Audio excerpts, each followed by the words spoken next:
میرے بھائیوں، اسی طرح جب صحابہ کرام نے اللہ کو پہچان لیا، رسول اللہ صلی اللہ علیہ وسلم پر ایمان لائے، تو اس عقیدہ توحید کی وجہ سے، اس تبلیغ توحید کی وجہ سے ان کو تن من دھن، مال و دولت قربان کرنا پڑتا ہے۔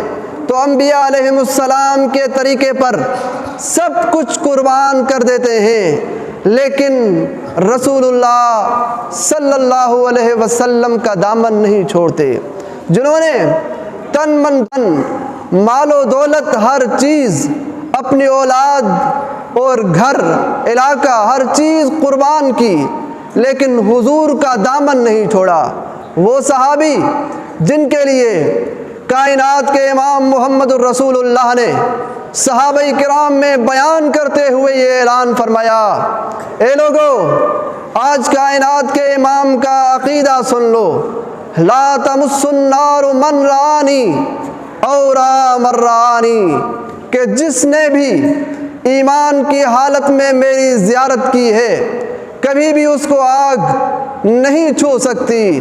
یارو، ان کے مقام کے لیے، ان کی عزت کے لیے بس یہی بات کافی تھی کہ محمد الرسول اللہ نے یہ عقیدہ بیان کیا کہ اللہ نے میرے صحابہ پر جہنم کی آگ کو حرام کر دیا ہے، لیکن محمد الرسول اللہ صلی اللہ علیہ وسلم نے ان کی عظمت اور اجاگر کرنے کے لیے، ان کی عظمت کو اور پھول لگانے کے لیے، پوری قوم کو بتلانے کے لیے فرمایا، لوگو یاد رکھو، جس نے میری زیارت کی ہے اس پر تو جہنم کی آگ حرام ہے، لیکن یاد رکھنا، اور مرانی، جس کسی نے میرے صحابی کی زیارت کی ہے، اللہ نے اس پر بھی جہنم کی آگ کو حرام کر دیا ہے۔ وہ اتنے مقام والے، اتنی عظمتوں والے کہ انہوں نے تن من دھن، مال و دولت تو قربان کر دیا، لیکن حضور کا ساتھ نہیں چھوڑا۔ دیکھیں مصعب بن عمیر کی طرف، وہ مصعب بن عمیر جو کسی دور میں ہر روز ریشم کا نیا جوڑا، دھلا ہوا نہیں، نیا جوڑا پہنتا تھا، وہ مصعب بن عمیر جو کسی دور میں باغوں کا مالک تھا، وہ مصعب بن عمیر جو کسی دور میں بادشاہانہ زندگی گزارتا تھا، لیکن ایک دن ایسا آ جاتا ہے کہ رسول اللہ صلی اللہ علیہ وسلم کے سامنے بیٹھے ہیں، سردی کی موسم ہے، جسم پر صرف ایک ہی تھوڑا سا مختصر سا کپڑا لپیٹا ہوا ہے جس میں اونٹ گھاس کھاتا ہے۔ کائنات کے امام محمد الرسول اللہ صلی اللہ علیہ وسلم مصعب بن عمیر کو دیکھ کر روتے ہیں۔ مصعب بن عمیر عرض کرتے ہیں، اے آقا، میرے والدین آپ کی ذات پر قربان، آپ کس وجہ سے روئے؟ کیا بات ہوئی؟ کائنات کے امام محمد الرسول اللہ نے فرمایا، اے مصعب، مجھے وہ دن یاد آتا ہے جس دن تو ہر روز ریشم کا نیا جوڑا پہنتا تھا۔ اے مصعب، مجھے وہ دن یاد آتا ہے کہ جس دن تو بادشاہانہ زندگی گزارتا تھا۔ اے مصعب، مجھے تیری وہ زندگی یاد آتی ہے کہ جس دوران تو بڑی بڑی سواریوں کا، بڑے بڑے باغات کا مالک تھا۔ مصعب نے عرض کی، اے اللہ کے رسول، برابر بادشاہانہ زندگی تھی، برابر باغوں کا مالک تھا، اے اللہ کے رسول، برابر روزانہ نیا ریشم کا جوڑا پہنتا تھا، لیکن خدا کی قسم اٹھا کر کہتا ہوں، اس زندگی سے ہزارہ مرتبہ آپ کی غلامی والی زندگی مجھے اچھی لگتی ہے۔ وہ صحابہ، حضرت عبداللہ ابن حذافہ روم کے بادشاہ نے قید کر لیا، روم کی قید میں ہے۔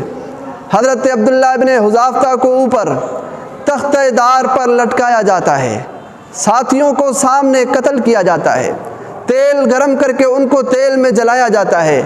اے عبداللہ، صرف اتنا کہے کہ کاش میری جگہ پر حضور ہوتے۔ روم کا بادشاہ کہتا ہے، اے عبداللہ، تجھے میں آزاد کر دوں گا۔ حضرت عبداللہ کہتا ہے، ظالم، تو نے بڑی بات کر دی، خدا کی قسم میری جان بچ جائے اس بدلے میں کہ میں یہ کہہ دوں کہ کاش حضور علیہ السلام کے پاؤں میں کانٹا چبھ جائے، خدا کی قسم یہ کہنے کے لیے بھی میں تیار نہیں۔ حضرت عبداللہ ابن حذافہ اوپر تختہ دار پر ہیں، کتابوں نے لکھا ہے کہ جوڑوں میں تیر لگائے گئے۔ حضرت عبداللہ ابن حذافہ رو رہے ہیں کیونکہ موت کو سامنے دیکھ رہے ہیں۔ روم کے بادشاہ نے کہا شاید ابن حذافہ کی دل کمزور ہو گئی، شاید حضرت عبداللہ ابن حذافہ کمزور ہو چکے ہیں۔ بادشاہ کر کہتا ہے عبداللہ ابھی بتا تیرا کیا خیال ہے؟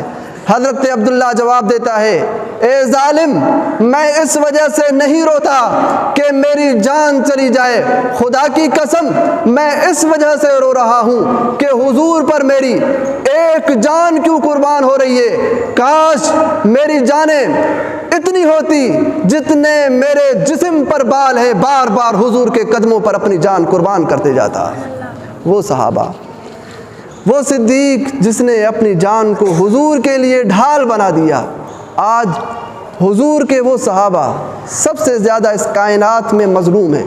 اور جمعے کا دن مسجد میں بیٹھ کر قسم کھا کر کلمہ پڑھ کر لا الہ الا اللہ محمد رسول اللہ میں یہ کہتا ہوں کہ اگر دنیا کے اندر سب سے زیادہ مظلوم جماعت ہے تو حضور کی جماعت ہے، حضور کے صحابہ ہیں۔ صحابہ کرام نے کیا قصور کیا ہے؟ صحابہ کرام نے تو حضور کا ساتھ دیا ہے۔